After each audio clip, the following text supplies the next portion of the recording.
आदरणीय दर्शक महानुभावहरू, यो विजय दशमीको अवसरमा एकदमै दुःखद घटना लिएर आएको छु। हामीले पर्सा जिल्लाको ठोरी गाउँपालिका वडा नम्बर 5 को निरे लोप्चन 73 वर्षे बुवाको भिडियो दुईचोटि सम्प्रेषण गरेका थियौँ। उहाँ चाहिँ फेला पर्नु भएन। एकदमै दुःख लाग्दो खबर। आज मलाई वैदेशिक रोजगारमा बस्नुहुने एउटा जुन व्यक्ति हुनुहुन्छ, उहाँले मलाई खबर गर्नुभएको छ। उहाँको मृत्यु भएको उहाँले खबर गर्नुभएको छ। एकदमै दुःख लागेको छ। एउटा चाडबाडको बेलामा आफ्नो घर परिवारमा आज रुवाबासी 4 दिनदेखि अलपत्र अवस्थामा परिवारसँग सम्पर्क नभएको एकजना बुवा आज मृत्यु अवस्थामा फेला परेको छ। अहिलेसम्म लास नउठाएको भन्ने कुरा उहाँहरूले हामीलाई भनिरहनु भएको छ।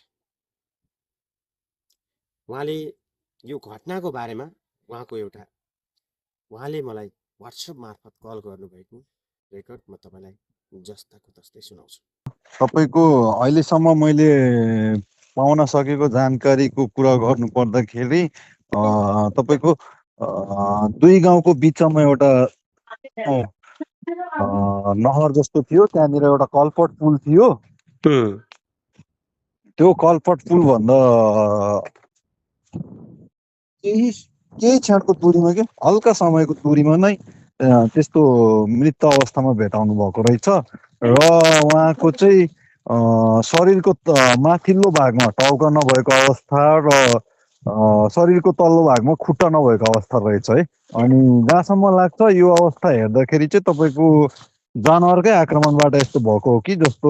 अनि त्यहाँनिरको वरपरको वातावरणहरू हेर्दाखेरि नि जनावरले माडेको जस्तो देखिएको अवस्थाले चाहिँ जनावरले नै हो कि भन्ने चाहिँ नि कुरा आएको रहेछ तपाईँको। अनि अहिलेसम्म चाहिँ लास उठाउन दिएको छैन त्यहाँनिर।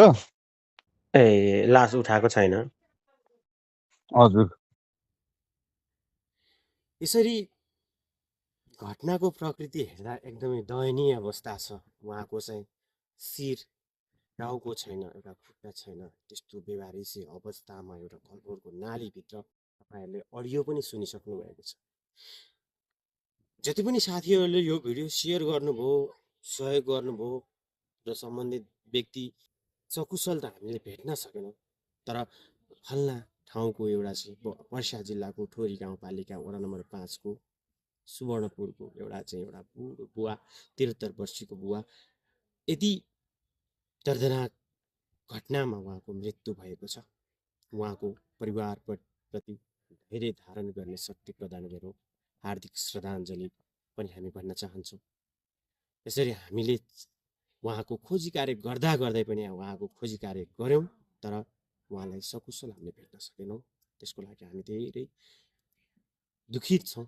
त्यसैले परिवारजनमा जति चोट परेको छ, जति दुःख परेको छ, त्यो दुःख चाहिँ सहन सक्ने धैर्य धारण गर्ने शक्ति भगवानले प्रदान गरून् भन्ने आशाका साथ मैले यो भिडियो बनाएको छु। हस्, नमस्कार।